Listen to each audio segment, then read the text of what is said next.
rempli Baruch Hashem. Il y a du monde. Alors on va commencer Be'ezrat Hashem le cours.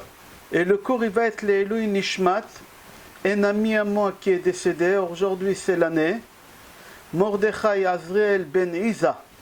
שתהיה נשמתו צרורה בצרור החיים תחת כיסא הכבוד, מנוחתו עדן וכן יהי רצון, ונאמר אמן.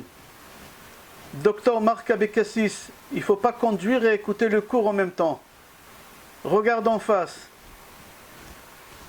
Ok Rabotai, on va commencer et on va reprendre le cours qu'on a fait hier, la suite pour essayer de comprendre. Et chacun il essaye de prier à Kadosh Baruch Hu, qu'Akadosh Baruch Hu il nous rouvre à nouveau les synagogues et à nouveau les Beth Midrash pour qu'on puisse écouter les shiurim, les cours de Torah directement et pas par Zoom, par Facebook, par YouTube. On aimerait voir le Rav des chairs et d'os au milieu à la synagogue. On prie tous Be'ezrat Hashem. Mais nous on comprend tous qu'est-ce qu'on est en train de traverser. C'est pas quelque chose de naturel. C'est pas quelque chose de normal.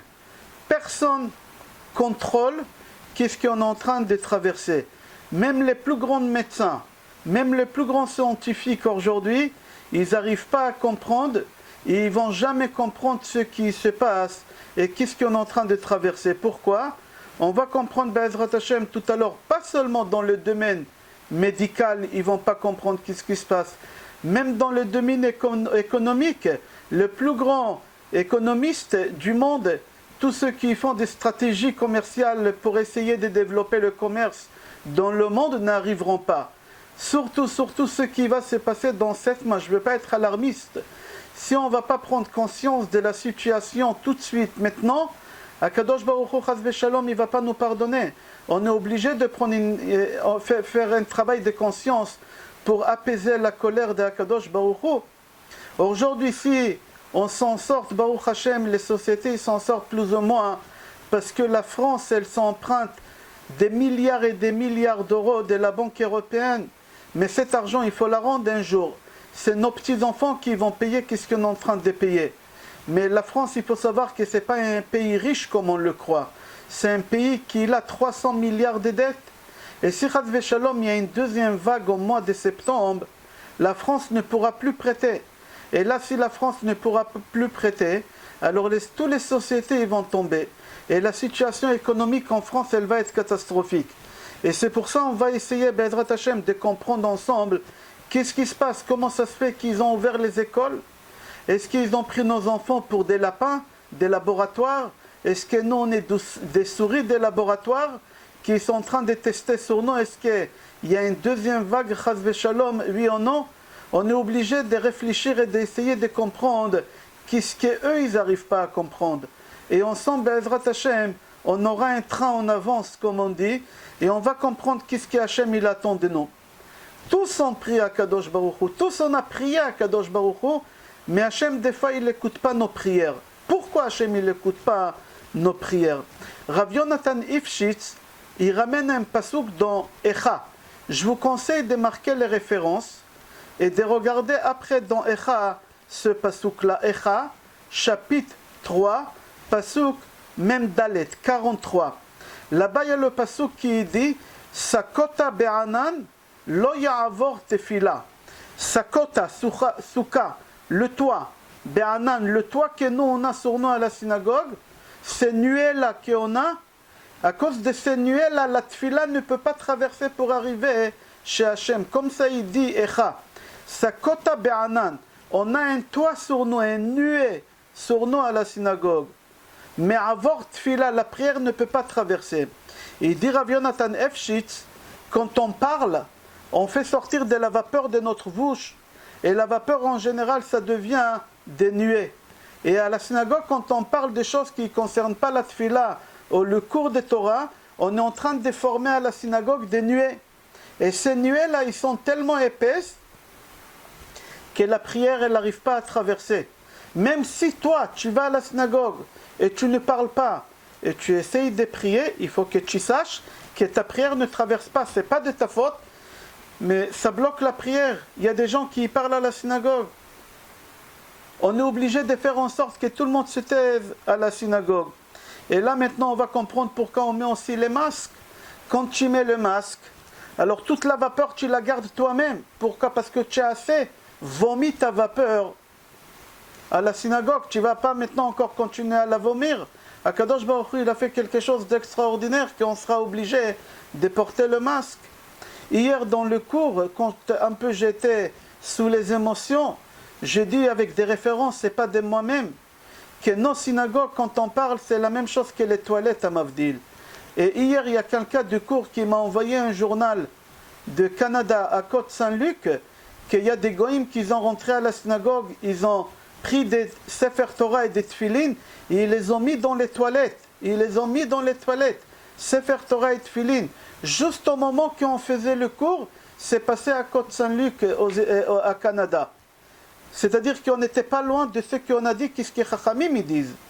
Que quand on parle à la synagogue, c'est comme des toilettes. Akadosh Baruch Hu, il voulait confirmer. Dire, il faut faire très attention de ne pas rendre nos synagogues, Chas v'Shalom, comme des endroits qui sont impurs. Comme ça il dit Rav Yonatan Efshitz. Dans Sefer, il y a le Kut Pelaot, et aussi dans les livres Vaveh HaAmudim de Ashla Kadosh, il dit parce que les gens ils parlent à la synagogue, c'est pour ça qu'Akadosh Baruch Hu il refuse d'accepter les prières. Akadosh Baruch Hu il refuse, lui il ne parle pas des nuées comme il a parlé tout à l'heure à Yonatan Ofshitz. Eux, ils parlent ici qu'Akadosh Baruch Hu tout simplement il demande aux Malachim de ne pas laisser passer la prière. Comme c'est marqué dans le livre Sefer Apanim. Il ramène au nom de Midrash Shochar Tov. Écoutez l'histoire. Amar Rabbi Yosef ben Kisma.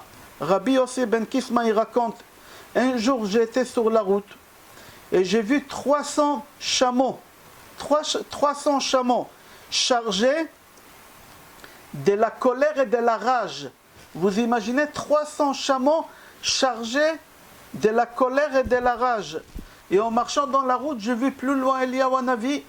Et j'ai demandé à Eliyahu Hanavi, c'est quoi ces chameaux que j'ai vus avec la colère et la rage?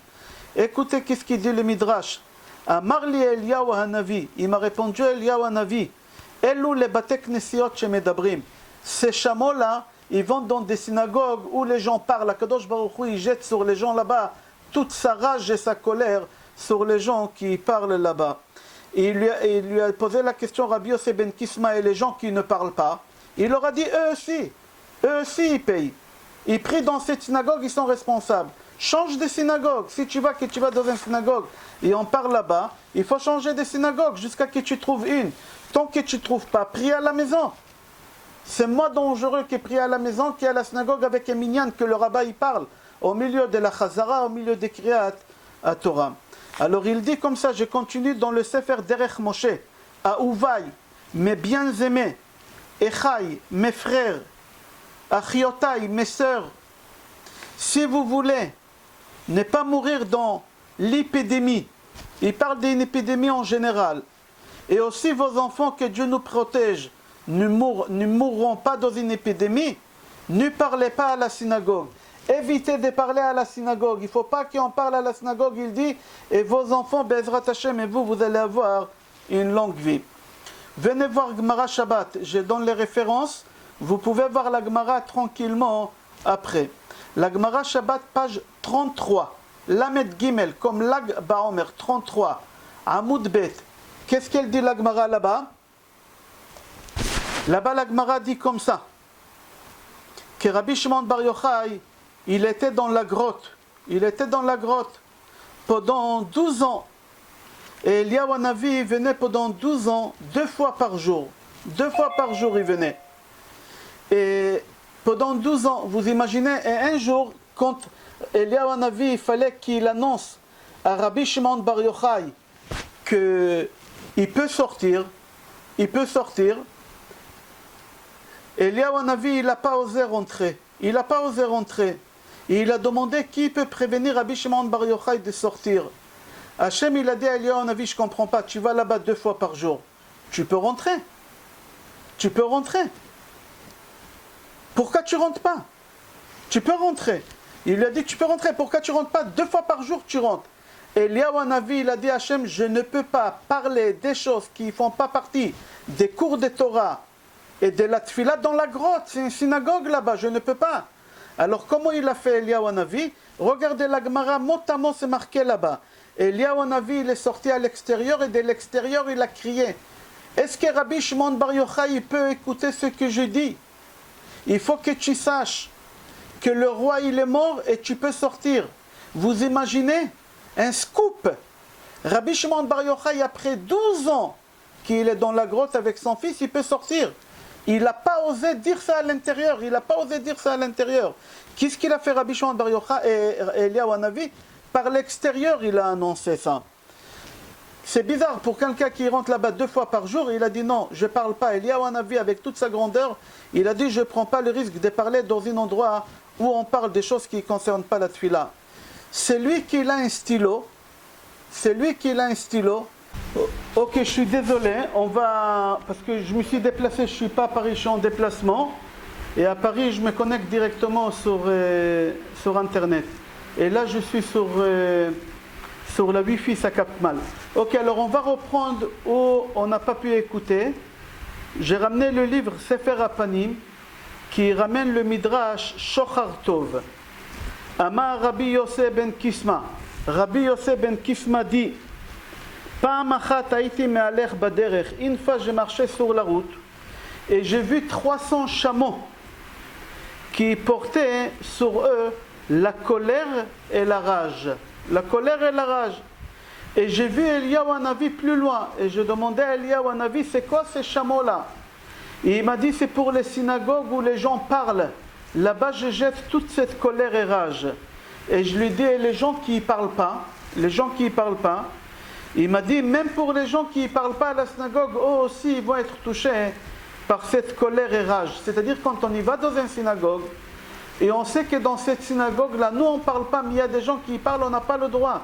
C'est où on les fait taire, où on doit changer des synagogues. Il y a des synagogues, des gens qui y parlent, et qui y parlent beaucoup malheureusement. Il faut faire très attention.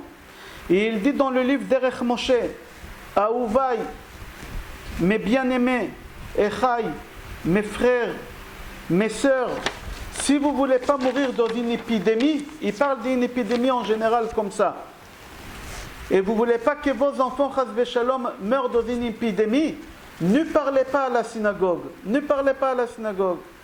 Et j'ai rapporté une Gemara Shabbat, on est arrivé ici, une Gemara Shabbat, je donne la référence, page Lamed Gimel, comme Lag Baomer, Lamed Gimel, page 33. Là-bas, la Gemara, elle raconte que Rabbi Shimon Bar Yochai, il était dans la grotte avec son fils pendant 12 ans. Pendant 12 ans. Et pendant 12 ans, tous les jours, Eliyahu Hanavi, il venait les voir 2 fois par jour.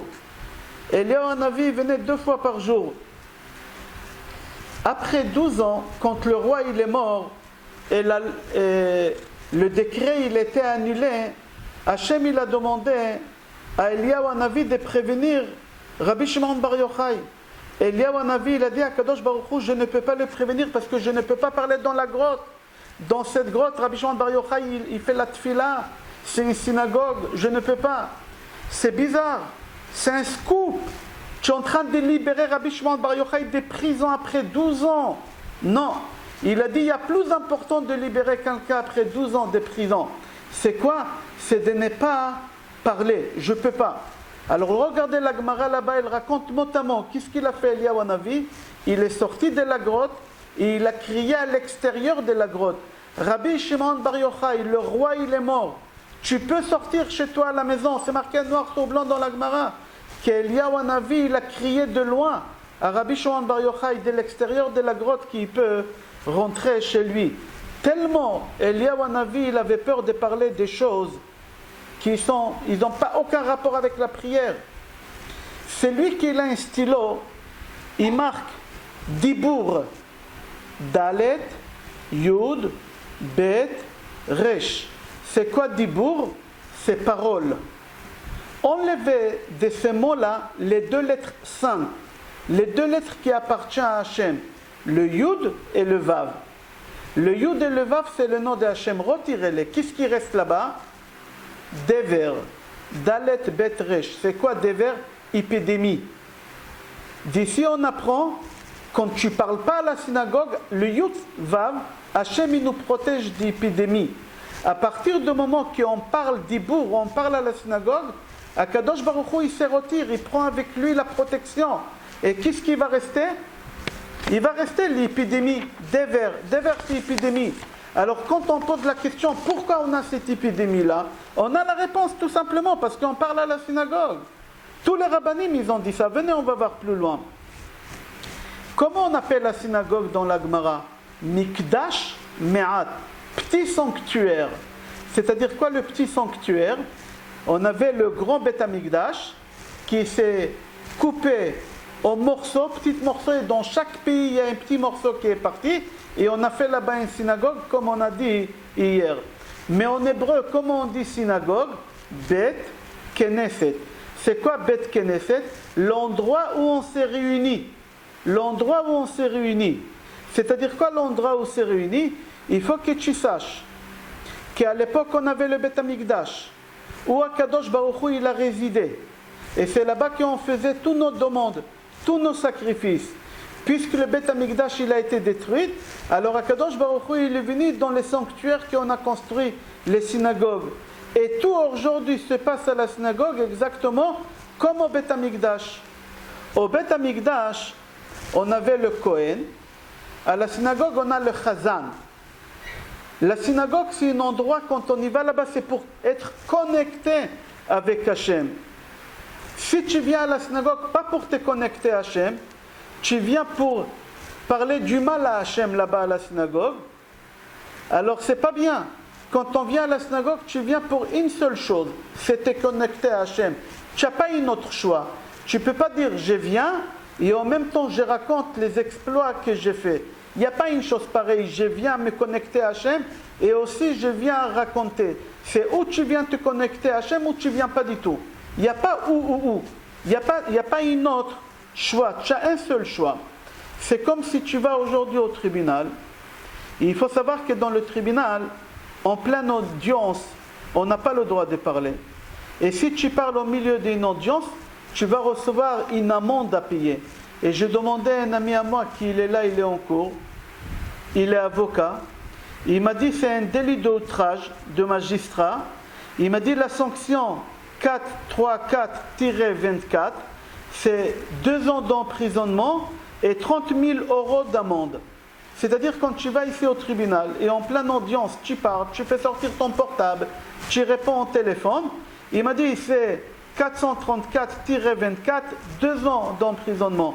Alors si là-bas tu es puni dans un tribunal, chez Akadosh Baruch Hu, à la maison chez Akadosh Baruch Hu, tu crois qu'Akadosh Baruch Hu ne va pas te sanctionner? Bien sûr qu'Akadosh Baruch Hu va te sanctionner. La synagogue c'est un endroit seulement où on fait la prière, on ne peut pas faire là-bas autre chose. Vous savez, pendant la Deuxième Guerre mondiale, on a parlé hier, quand les Allemands ils brûlaient les synagogues, le Admor Migour, il témoigne qu'il y a une synagogue à Antwerpen, en Belgique, que là-bas il faisait très attention de ne pas parler pendant la prière. Tout le temps il faisait attention. Et chaque fois quand il y a un invité qui venait prier chez eux, le shamash, il montrait un pancarte, c'était marqué là-bas, chez nous on ne parle pas. Si vous voulez rester et ne pas parler, je vous trouve une place. Si vous ne voulez pas, rentrer chez vous. C'est-à-dire cette synagogue, il faisait très attention à ne pas parler. Le Admor Megor, il témoigne que quoi? Que cette synagogue, elle n'a pas pu être touchée par les Allemands. C'est la seule synagogue là-bas qui ne l'ont pas touchée. Comme le pasuk qu'on a dit hier. Akadosh Baruch Hu, il a dit Hashem yelachem lachem ve'atem tacharishun. Akadosh Baruch Hu, il fera la guerre pour vous, mais à condition que vous allez taire. Si vous allez vous taire dans les synagogues, moi je ferai la guerre pour vous. Ta parnassa, elle va venir avec facilité, la santé avec facilité. Je vais te défendre dans tout, mais il ne faut pas parler. Comme ça il dit à Admor Migour. La Gemara, elle raconte, j'ai trouvé ça dans Rabbi Chaim Falaji, mais je n'ai pas trouvé la Gemara, je n'ai pas eu le temps.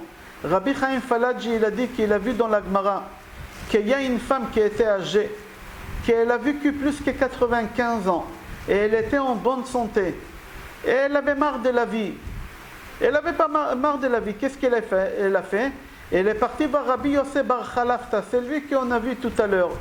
Elle lui a dit, Rabbi, Quand je mange, j'ai plus le goût avec l'âge, j'ai plus l'odorat, voir, je vois mal, entendre, j'entends mal. Je suis en bonne santé, je marche, je travaille à 95 ans, mais j'ai plus envie de vivre. Qu'est-ce que je fais? Est-ce que j'ai le droit de prier pour mourir? Rabbi Yosef Bar Khalafta, il a dit, écoutez-moi bien, allez à la synagogue et parlez. Ne vous inquiétez pas, Hachem il va s'occuper de vous. Là-bas, la Gemara, elle raconte, comme ça a dit Rabbi Chaim Faladji, je n'ai pas trouvé les références, mais Rabbi Chaim Faladji, il a dit que cette femme, elle est partie à la synagogue, et elle a parlé, et quelques jours après, elle est morte d'un arrêt cardiaque. Comme ça, la Gemara, elle raconte, j'ai trouvé ça dans le livre de Rabbi Chaim Faladji. Là-bas, la Gemara, elle raconte encore que Rabbi Yochanan, il a habité en Eretz Israël. Et on lui a dit en Israël que les Juifs qui habitent en Babylonie, ils vivent plus que la normale. Ils vivent très longtemps. À l'époque, les gens ils vivaient jusqu'à 65 ans, 70 ans. C'est lui qui vivait jusqu'à 70 ans. Et là-bas, il vivait jusqu'à 90 ans en Babylonie. Rabbi Yochanan, il était étonné. Pourquoi? Parce que dans Kriyat Shema, c'est marqué Le'ma'an yirbu yemechem v'yimei venechem ala adama. Uniquement en Israël, tu peux vivre longtemps. C'est lui qui vit en Israël, il vit très longtemps. C'est lui qui vit à l'étranger, il ne peut pas vivre longtemps. Comment ça se fait que les Juifs de Babylonie vivaient aussi longtemps? Il a fait une enquête, il a découvert suite à son enquête que dans aucune synagogue en Babylonie, les gens parlent. Dans aucune synagogue en Babylonie, les gens parlent. C'est-à-dire que si tu ne parles pas à la synagogue, tu as la vie sauve. Tu as la vie sauve, tu n'as pas d'inquiétude, chas v'shalom. Il faut savoir que quand on y va à la synagogue pour faire la tfila, chaque pas qu'on fait de la maison jusqu'à la synagogue, c'est considéré comme une mitzvah. Une mitzvah. Mais si tu vas à la synagogue pour parler, chaque fois que tu vas faire, on te considère comme un péché. C'est exactement le contraire. Il faut regarder le Rambam, Perek Yud Aleph, Halacha Hey. Là-bas, le Rambam dit, y aller à la synagogue et ne pas prier, et ne pas parler, déjà c'est une mitzvah. Tu vas à la synagogue, tu ne sais pas lire, tu ne sais pas faire la prière, mais tu t'assois et tu ne déranges pas. Tu t'assois, tu ne déranges pas, déjà c'est une mitzvah. D'où il ramène ça, le Rambam? Le Rambam, il ramène ça de Tehillim, dans Tehillim 84, Pasuk Hey, Pasuk 5, c'est marqué là-bas, Ashrei Yoshve Betecha. C'est-à-dire quoi, Ashrei Yoshve Betecha? Déjà être assis à la maison de Hachem. En respectant la maison de Hachem, déjà Kadosh Baruch Hu, il te donne un salaire. Même si tu ne fais pas la prière, mais tu ne déranges pas. Et j'ai trouvé aussi dans Kaf HaChaim, Siman 150, Seif Katan Vav, que d'après la plus grande partie des poskim, c'est lui qui parle à la synagogue, il transgresse une des 613 mitzvot. Une des 613 mitzvot. Et là-bas dit que le mur de la synagogue et les meubles de la synagogue, ils sont saints. Tu n'as pas le droit à la synagogue de faire des travaux si ce n'est pas utile pour tout le monde. Si c'est uniquement pour toi, tu n'as pas le droit. Dans ma synagogue à Ashdod, où je m'assois, ils ont voulu me mettre un clou pour que je puisse mettre mon chapeau là-bas. Je leur ai dit, on n'a pas le droit de faire un trou à la synagogue pour une personne que pour moi. Si c'est toute la communauté profite, on a le droit, si c'est faire des travaux. Mais si ce n'est pas pour des travaux, tu es en train de transgresser le Beth Amikdash. Vous imaginez même faire des travaux qui sont utiles uniquement pour une seule personne, on n'a pas le droit. Comme ça est dit, Rabotai, il y a beaucoup de vertus à la synagogue qui ramènent ici le Kaf HaChaim. Je ramène beaucoup Kaf HaChaim parce que c'est le Hiloula de Kaf HaChaim hier. Et il dit comme ça, qu'il y a beaucoup de vertus, de ces goulottes on appelle ça, pour la Parnassa. Par exemple, c'est important d'acheter le vin de la Havdalah pour que tout le monde fasse la Havdalah, ça fait la Parnassa en abondance. Si toi tu achètes la bougie de la Havdalah, le parfum de la Havdalah, et le vin de la Havdalah, et le verre de la Havdalah, tu achètes et tu ramènes à la synagogue, c'est une bonne chose pour la Parnassa. Comme ça il dit. Pour avoir des enfants, Be'ezrat Hashem, qui sont dans le droit chemin, payer l'électricité de la synagogue. Il faut demander à la synagogue la facture de EDF, ou de Chevrat Chashmal et aller à la poste payer ou payer par carte bleue. Chaque pays c'est différent. Il y a autre chose, quelqu'un qui sent qu'Akadosh Baruch Hu il est en colère après lui, il veut adoucir le din, il veut adoucir, il faut qu'il soit parmi les 10 premières à la synagogue. Quand on arrive à la synagogue, on arrive doucement, doucement. Il faut toujours essayer d'arriver parmi les 10 premiers. Et si tu veux jamais avoir un contrôle fiscal, comme ça il dit ici, jamais tu as un contrôle fiscal, jamais tu reçois des amendes, tu quittes la synagogue parmi les 10 dernières. S'il y en a 12, attends. 11, attends. 10, attends. À partir de 9, tu peux sortir. Si tu sors à partir de 9, pas à partir de 10, à partir de 9, il faut que tu saches que jamais tu auras un contrôle fiscal. Jamais tu vas être redressé et jamais tu auras des PV à payer. Comme ça, il dit. Ségoula, il dit encore une vertu. Si tu veux qu'on écoute tout ce que tu dis et qu'on accepte tout ce que tu dis, il faut que tu prends sur toi de ne plus parler à la synagogue. Tu ne parles pas à la synagogue, on va t'écouter quand tu parles dans des bureaux. Quand tu vas quelque part, on va t'écouter. Si tu veux que ta femme elle accouche avec facilité, madame elle est enceinte et tu veux qu'elle accouche, à partir du 9e mois, c'est bien de faire la mitzvah de Ptichat HaEchal. Ptichat HaEchal, c'est ouvrir les portes. Encore, il rajoute ici, dernière chose, pour la parnassa. C'est lui qui va avoir la parnassa avec facilité et abondance, c'est d'acheter des biscuits, des sucres et des cafés pour le petit déjeuner. Il faut faire en sorte que tous les matins, quand les gens ils ont fini shachrit, ils ont du café, du thé, du sucre et des biscuits. Comme ça il dit ici. Baruch ata Adonai Eloheinu melech haolam she'akol ne'a bidvaro.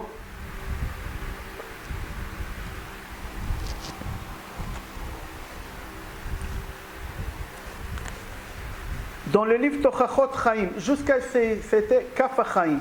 Là dans le livre Tochachot Chaim, Parashat Trouma, il dit si tu prends sur toi de ne plus parler à la synagogue, tu as parlé jusqu'à maintenant, maintenant tu as pris conscience et tu prends sur toi de ne plus parler à la synagogue, il te garantit 6 choses. La première chose, 7 choses. La première chose, que tu auras des enfants. Des fois il y a des gens qui ont du mal à avoir des enfants. Alors lui il dit Ir'e zera banim uvne banim, c'est-à-dire tu auras des enfants. Deuxième chose, tu vivras longtemps parce qu'il dit banim uvne banim, c'est-à-dire que tu auras des enfants et des petits-enfants et des arrière-petits-enfants. Troisième chose, partout où tu mets ta main, tu vas réussir. Quatrième chose, chas v'shalom, tu ne mourras pas par un accident. C'est une mort douce, pas par accident, chas v'shalom. Cinquième chose, tu auras l'abondance dans ta parnassa, jamais tu auras besoin de l'argent, demander des gens qui te prêtent pour pouvoir finir la fin du mois. Toujours tu auras une abondance. Sixième chose, après la mort, après 120 ans, au moment qu'on enterre quelqu'un, il y a quelque chose qui est très dur qu'on appelle chibut hakever. Chibut hakever, c'est quelque chose de très dur. On a parlé déjà de ça. Alors tu ne souffres pas de chibut hakever. Je n'ai pas envie d'expliquer. Maintenant, on va avancer. Septième chose, en général, chaque personne, quand il meurt, le corps il se décompose. Il devient de la terre, d'abord la vermine et après la terre. Et il dit ton corps il reste intact. On va voir tout à l'heure qu'est-ce qu'elle raconte la Gemara sur ça. Achida, Rabbi Chaim David Yosef Azoulay, il dit tout celui qui parle à la synagogue, c'était mieux pour lui qu'il ne vient pas à la synagogue. Pourquoi? Parce qu'il ramène la mort chez lui. Il ramène la mort chez lui. Je ne veux pas faire peur à personne, mais j'ai traduit. Achida Kadosh, il dit celui qui vient à la synagogue pour parler, il fallait mieux qu'il ne vienne pas. Pourquoi? Parce qu'il ramène la mort chez lui. Dans le livre Père Israël, il dit celui qui a du mal à avoir des enfants, il prend sur lui de ne pas parler à la synagogue, il fait en sorte que les autres aussi ne parlent pas. Comment tu fais en sorte que les autres ne parlent pas? Tu colles des affiches, tu achètes des pancartes, et sur les pancartes c'est marqué là-bas, il est interdit de parler, il est interdit de faire sortir son portable. Si tu parles ici où tu vas prier, vous connaissez ces proverbes, si tu parles ici où tu vas prier, parce qu'ici c'est fait pour parler. Je saute parce qu'on a pris un peu de retard, je saute ici une histoire.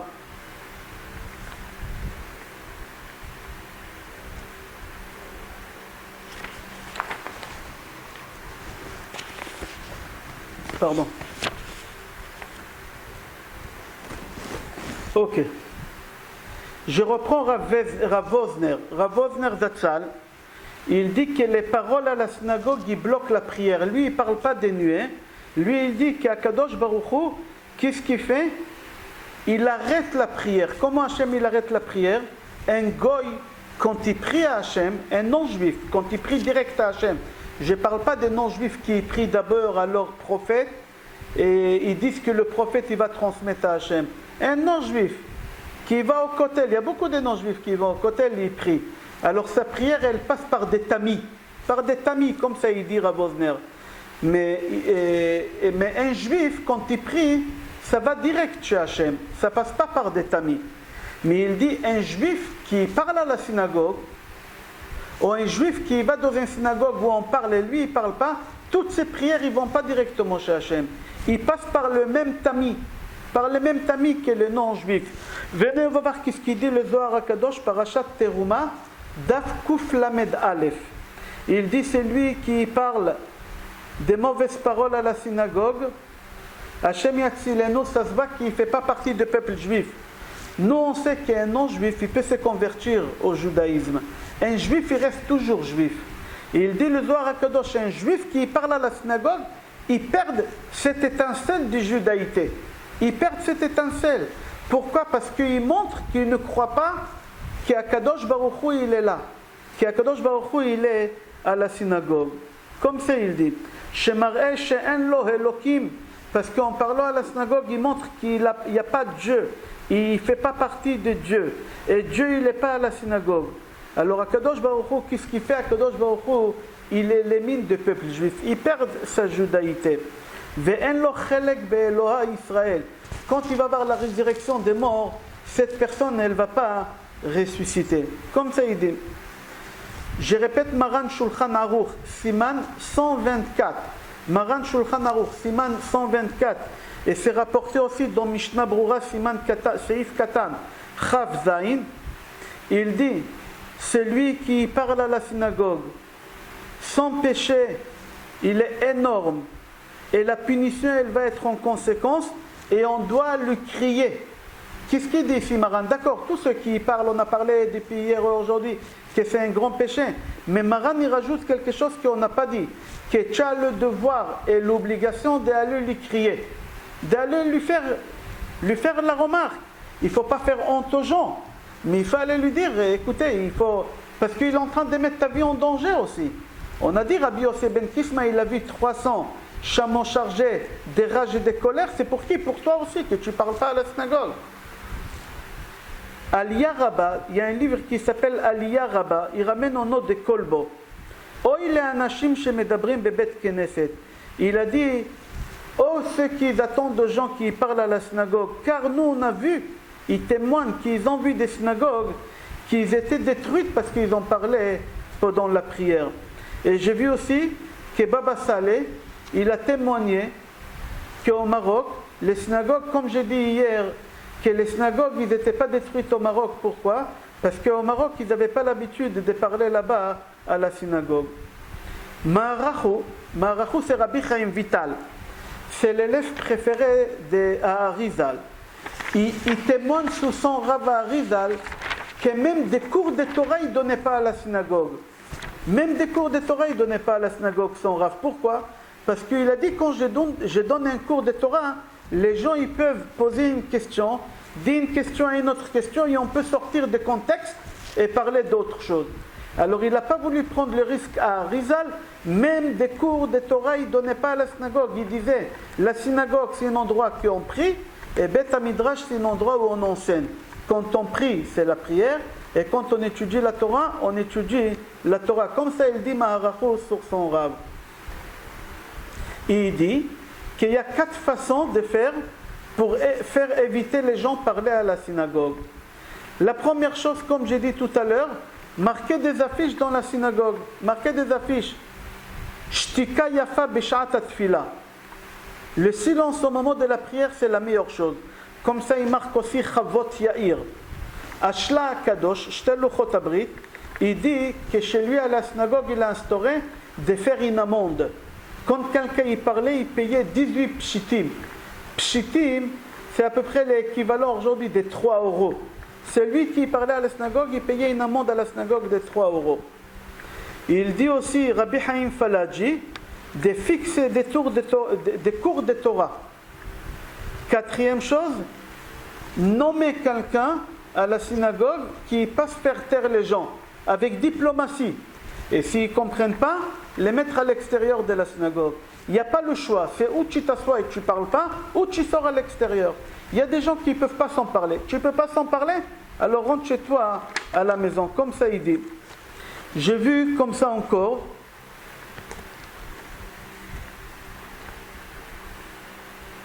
il dit comme ça, que parler à la synagogue, ce n'est pas quelque chose de nouveau dans la communauté juive. Malheureusement, ça fait des décennies que le peuple juif, il essaie de faire face à cette maladie de parler. Et c'est pour cela, chacun il doit trouver des idées, comment faire en sorte que dans sa synagogue, on ne parle plus. Et comme ça, l'épidémie, elle va s'arrêter devant la porte de ta synagogue. Ils n'avaient pas d'épidémie à l'époque quand il a écrit ça, mais il a dit quand il y a une épidémie qu'elle vient comme aujourd'hui, si tu veux qu'elle arrête à la porte de ta synagogue, trouve des solutions, comment faire que les gens ne parlent pas à la synagogue. Moi, quand j'ai lu ça hier, quand j'ai fait ces cours-là, j'ai parlé avec le président de ma synagogue, DHT. Il y a un appareil, je ne sais pas comment ça s'appelle en français, qui fait brouillage. Tous les portables à la synagogue, ils sont coupés. Ça coupe les ondes, ça coupe. Ils ne peuvent pas appeler, leur téléphone ne sonne pas, ils ne peuvent rien faire avec. Ça coûte, je crois, dans les 90 €. Tu l'allumes, tu le mets quelque part à la synagogue. Voilà une des choses de faire en sorte que les gens ne parlent pas à la synagogue. Alors si tu fais ça, et tu trouves des idées à Kadosh Baruch Hu, il va faire en sorte que tu auras le shalom bayit à la maison. C'est un travail que chacun il doit faire. Et si tu arrives à faire ça, tu auras le shalom bayit à la maison. Pourquoi? Lui, il dit, parce que c'est marqué au Mechabadai Achabed. Tout celui qui fait en sorte qu'on va m'honorer, on va me faire kavod, moi je faire en sorte que chez lui à la maison, il aura kavod, avec sa femme et avec son mari. Et c'est lui qui parle à la synagogue, il se met en danger de mort. Il se met en danger de mort. Et la prière qu'il fait à Kadosh Baruch Hu, il n'écoute pas.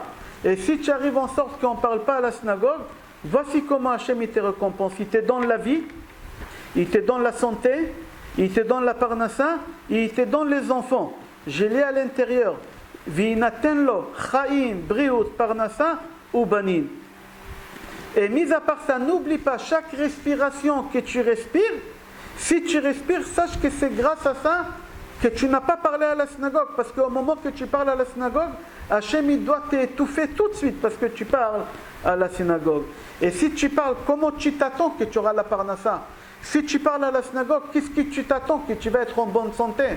Aujourd'hui, la situation elle n'est pas facile, économique. J'entends de tous les côtés des licenciements, etc. Les gens, ils ne savent pas comment faire financièrement. Alors, tu te poses des questions. Lui, il dit, c'est normal que tu te poses des questions parce que tu n'as pas compris d'où le problème il vient. Le problème des blocages, pas seulement des parnassas, de toute la situation qu'on a aujourd'hui, c'est parce qu'on parle à la synagogue. Rav Nachman mi Breslev, Zechutot Hagen Aleinu, il dit dans son livre, quand tu vas à la synagogue, tu vas avec des sacs. Avec des sacs, imagine des sacs de 200 kilos pour remplir la bracha. Quand tu vas à la synagogue, tu remplis. Quand tu parles, tu fais des trous en bas. Ça sert à quoi tout ce que tu as rempli? En parlant, tu as fait des trous. Tout ce que Hachem t'a donné, tu as tout perdu. Comme ça, il dit Rav Nachman, mi Breslev. Alors c'est pour cela, n'y t'attends pas à avoir la réussite avec ton mari, ou avec ta femme, ou avec tes enfants si tu parles à la synagogue. N'y pose pas des questions pourquoi tu as des problèmes de parnassa. Oui, tu as des problèmes de parnassa parce que tu parles et tu fais des trous dans ton sac. Dans des synagogues, ils avaient l'habitude d'écrire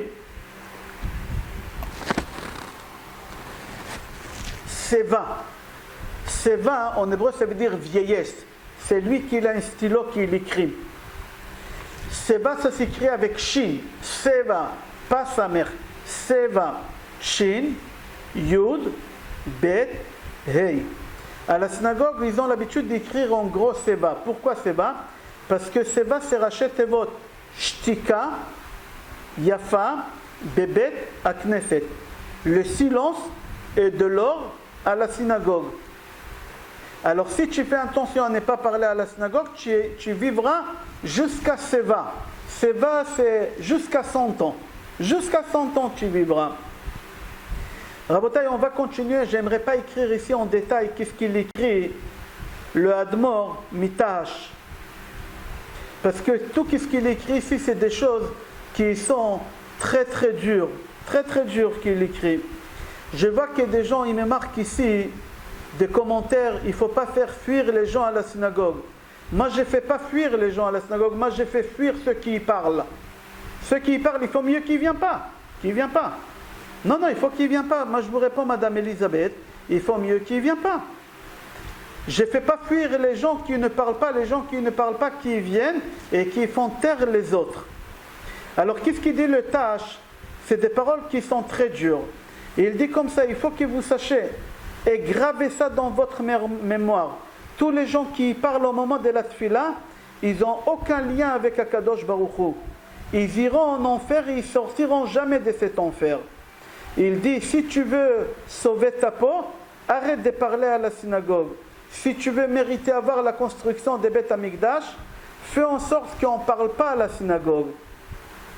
Et il faut que tu saches, quelqu'un qui fait tchouva, il atteint des niveaux très élevés. C'est lui qui fait tchouva, il atteint des niveaux très élevés. Même les plus grands tzadikim, ils ne peuvent pas atteindre le niveau de ceux qui font tchouva.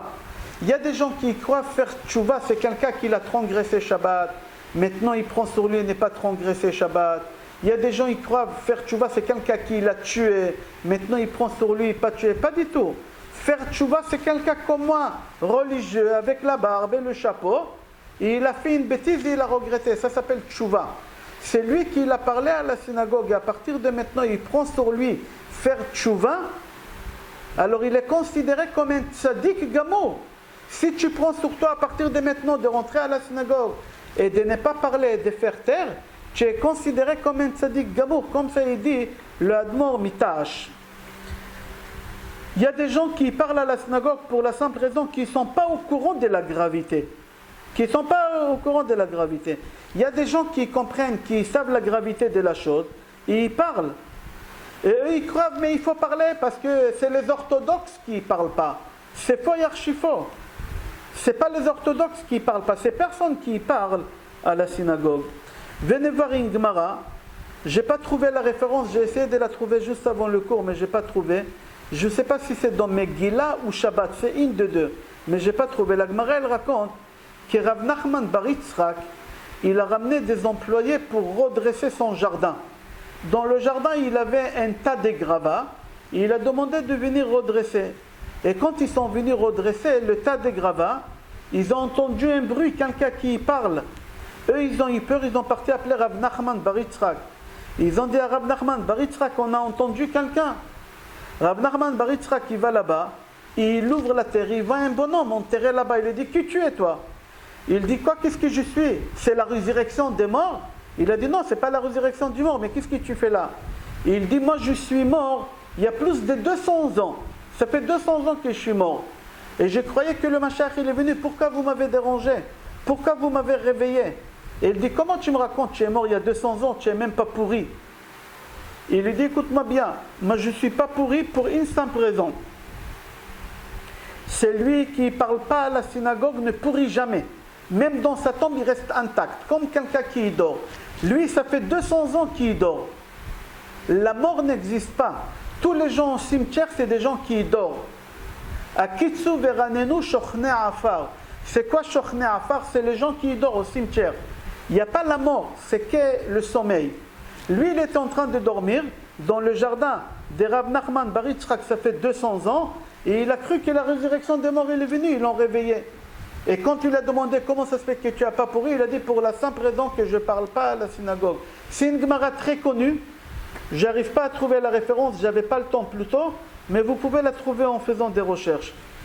Je continue Rabotai. D'ici on apprend que c'est lui qui ne parle pas à la synagogue, il est sauvé de Chibut HaKever Verikavon Agouf. Il est sauvé, il ne sera pas puni à la mort de Chibut HaKever, c'est très très dur. Et aussi, son corps il va rester intact, Be'ezrat Hashem.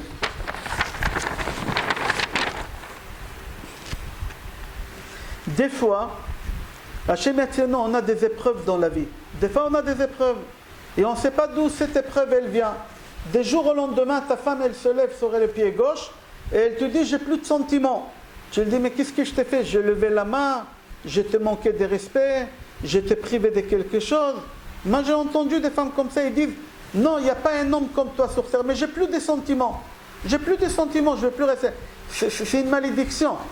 Alors l'homme, il ne comprend pas d'où ce problème il vient. D'où ce problème il vient. Alors ici, il te dit, le problème il vient des fois des endroits que tu ne sais pas, mais moi je vais te dire d'où ça vient. Ça vient parce que tu parles à la synagogue.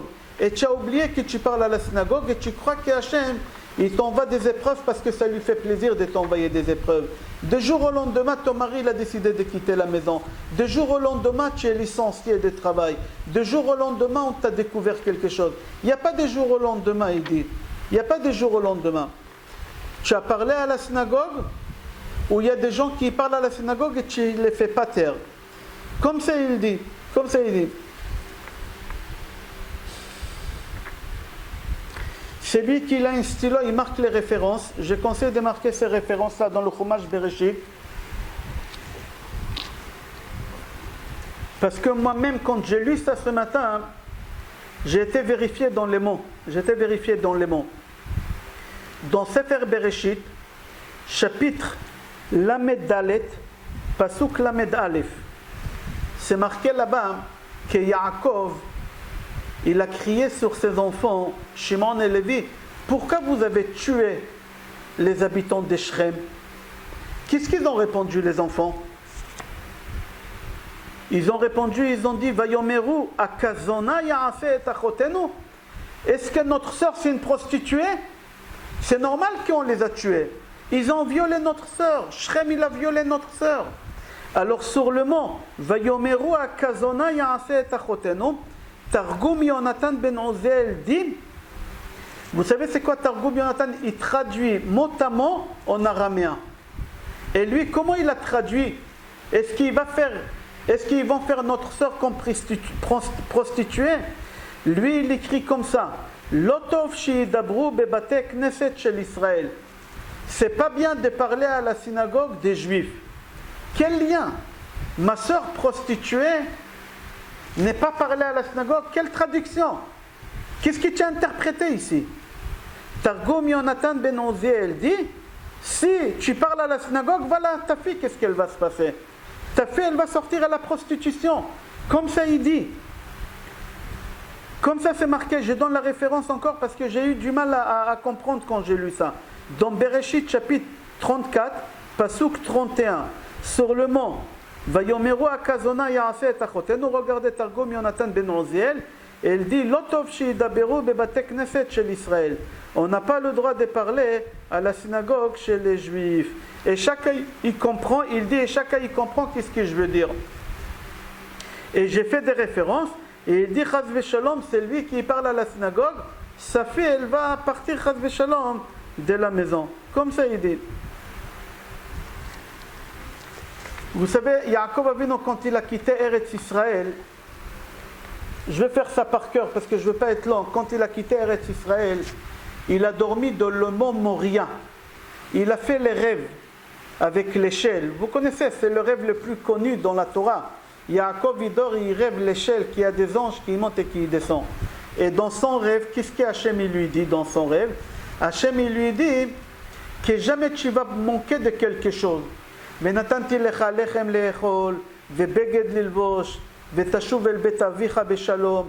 C'est-à-dire que jamais tu tomberas malade, je te donnerai des habits, je te donnerai du pain, tu n'auras pas de problème de parnassa. Hachem il lui a donné le gros lot. Yaakov, quand il se réveille, qu'est-ce qu'il a fait? Il a eu peur. Comment c'est possible de dormir dans cet endroit saint? On n'a pas le droit, j'ai fait une erreur, pardon Hachem, vous imaginez? Hachem, il vient de lui donner les plus grandes promesses. Mais lui, il ne pense pas aux promesses. Lui, il pense à l'erreur qu'il a fait, qu'il a dormi à cet endroit. Imaginons, toi, tu t'endors à la synagogue. On n'a pas le droit de dormir à la synagogue. Tu t'endors à la synagogue. Et dans ton sommeil, Eliyahu Hanavi, il vient, il te donne le numéro de gros lot, le euro millionnaire. Il y a 15 millions d'euros. Quand tu te réveilles, est-ce que tu vas avoir des remords que tu as dormi? Pas du tout. Tu vas dire au contraire, Hachem lui-même, il m'a envoyé le chiffre de l'auto. Tu vas comment tu es loin de Yaakov Avinu. Yaakov Avinu, quand il a dormi au Momoria, où il y a le Beth Amikdash, c'est la synagogue. Quand il s'est réveillé, il avait peur, il a demandé à Hachem pardon, il a fait des sacrifices. De quoi tu as peur? Hachem, il t'a promis monde des merveilles. Yaakov, il a dit, je m'en fous des mondes des merveilles. Je m'en fous de la parnassa. Faire une chose pareille, dormir dans une synagogue, on n'a pas le droit. Vous imaginez, Yaakov Avinu, il avait très très peur de cette chose-là. Yaakov, il a dit, je m'en fous des promesses, ce n'est pas les promesses qui m'intéressent. Même Moshe Rabbeinu, quand il était devant le Sne, le buisson ardent, qu'est-ce qu'Hachem lui a dit? Enlève tes chaussures. Pourquoi? L'endroit où tu te tiens, il est saint. Tu n'as pas le droit de rester avec des chaussures. Toi, la même chose, quand tu rentres à la synagogue et il y a des boues dans ta synagogue, de la boue, tu n'as pas le droit de rentrer à la synagogue. Tu n'as pas le droit de rentrer à la synagogue avec ta valise ou avec ton caddie. Il y a des gens qui prennent le caddie pour faire les courses après la prière. La synagogue, ce n'est pas un dépôt que tu déposes là-bas ton caddie. Tout ça, tu laisses à l'extérieur de la synagogue. Tu n'as pas le droit. Comme ça, ils disent, Chachamim, il faut comprendre, il faut savoir que la synagogue, c'est un endroit uniquement pour faire la prière. Ce n'est pas le choix, faire la prière et parler. C'est uniquement pour faire la prière. Ce n'est pas un endroit où on parle et on prie. C'est lui qui vient à la synagogue pour parler. Il est préférable qu'il ne vienne pas du tout à la synagogue. Je préfère faire fuir ces gens-là de la synagogue qui viennent nous faire du mal à la synagogue. Comme c'est marqué dans le prophète, hier j'ai cité le prophète, Yeshayahu, chapitre 81, Kitavaou lirot panay, vous venez me voir, c'est-à-dire à la synagogue, vous venez me voir, mi bikesh zot miatrem, qui t'a demandé de venir me voir? Remos chatserai, tu veux venir pour m'écraser, pour me piétiner chez moi? Hachem, il n'est pas d'accord de cette chose-là.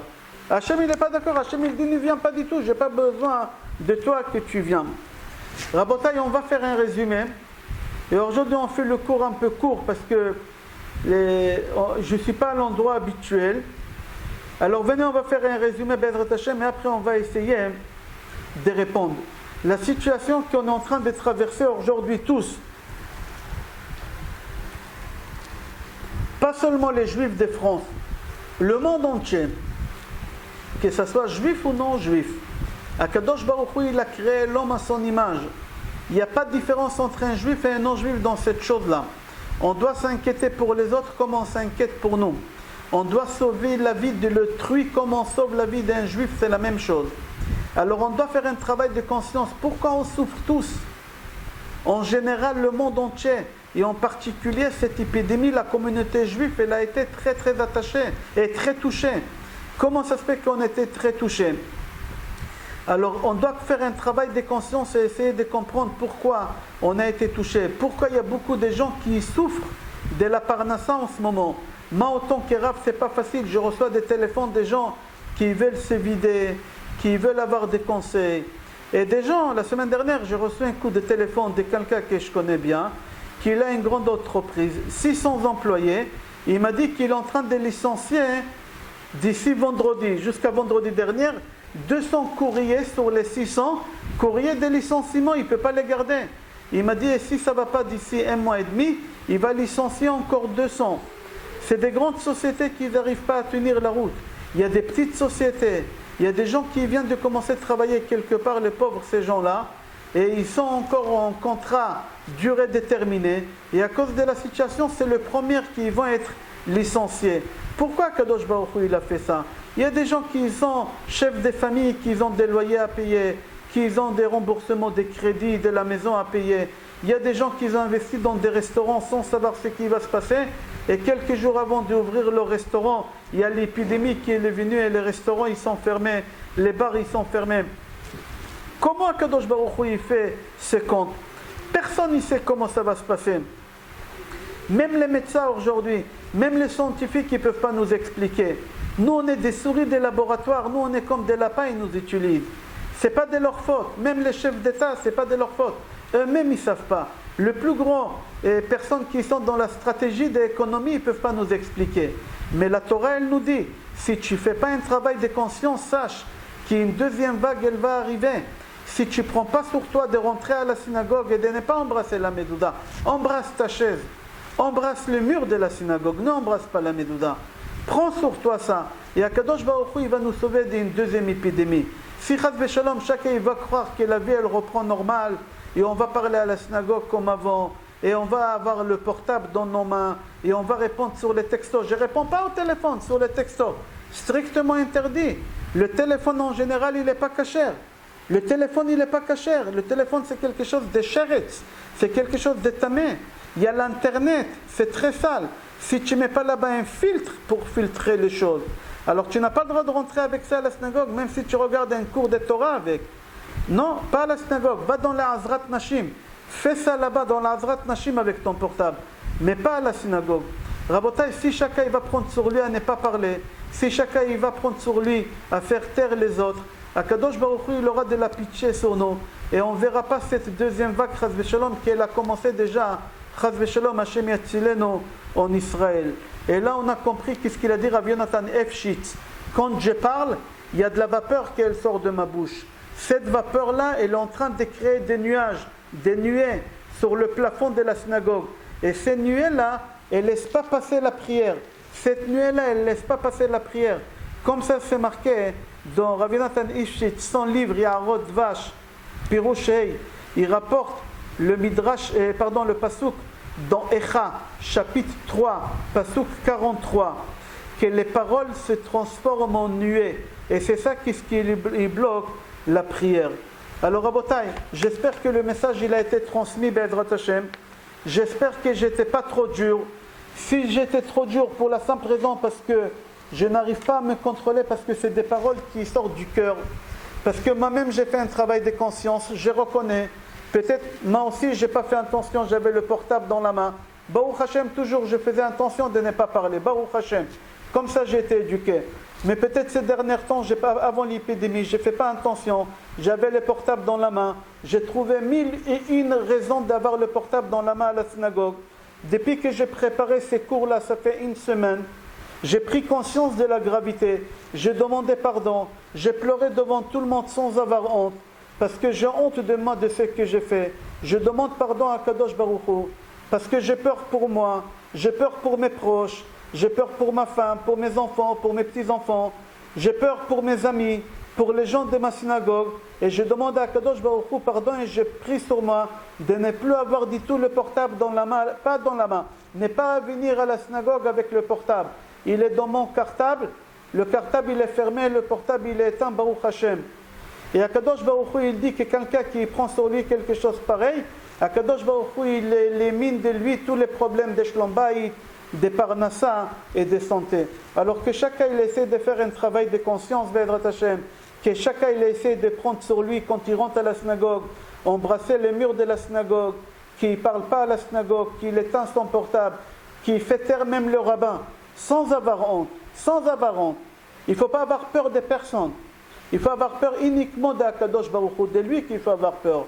Parce que Rabbi Yossi ben Kisma, il a dit qu'il a vu 300 chameaux remplis de colère et de rage. Vous imaginez c'est quoi le colère et la rage d'Akadosh Baruch Hu?